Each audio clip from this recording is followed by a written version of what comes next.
السلام علیکم ناظرین، آپ دیکھ رہے ہیں M1 digital news net work اور میں ہوں رانا مبین علی۔ آئیے نظر ڈالتے ہیں آج کی تازہ ترین ہیڈ لائنز پر۔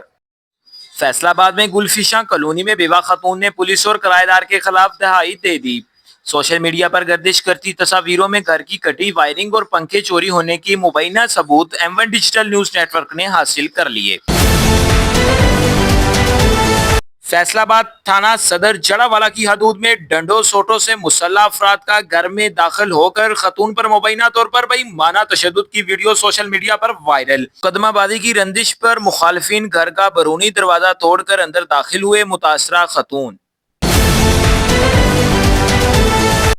سمندری رجانہ روڈ بائی پاس کے قریب مسافر بس اور کار میں تصادم ہوا۔ حادثے میں ایک شخص شدید زخمی جبکہ باقی معمولی زخم ہوئے، جنہیں موقع پر ہی طبی امداد دے دی گئی۔ حادثہ تیز رفتاری کے باعث پیش آیا۔ فیصل آباد SSP انویسٹیگیشن سلیم عباس کلاچی نے پارکو آئل ایکسچینج اور فوسل انجن پلانٹس کا سکیورٹی کے حوالے سے وزٹ کیا۔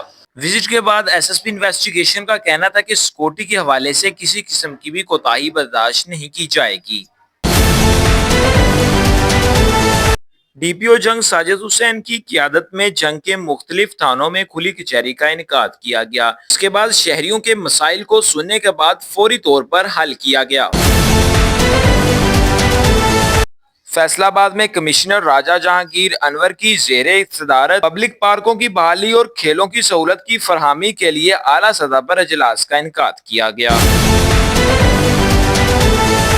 فیصل آباد میں ڈپٹی کمشنر کیپٹن ندیم ناصر نے لائل پور آئی ٹرسٹ کے اجلاس کی صدارت کی۔ پیر محل میں تیز رفتار بس اور موٹر سائیکل میں تصادم، 10 سالہ بچہ جاں بحق۔ رجانہ روڈ 319 کعبے سٹاپ پر افسوسناک حادثہ پیش آیا، ڈرائیور فرار۔ پولیس نے بس قبضے میں لے کر قانونی کارروائی شروع کر دی۔ ڈپٹی کمشنر مری آغا ظہیر خان شیرازی کی ہدایت پر مری میں تجاوزات کے خلاف بھرپور آپریشن جاری۔ کمشنر DG خان کا دربار سخی سرور کا دورہ اور انتظامات کا جائزہ لیا۔ 870ویں سالانہ عرس جاری، مزار پر حاضری اور ملکی سلامتی کی دعا کی گئی۔ سکیورٹی ہائی الرٹ، زائرین کی سہولیات یقینی بنانے کے لیے ہدایت دی گئی۔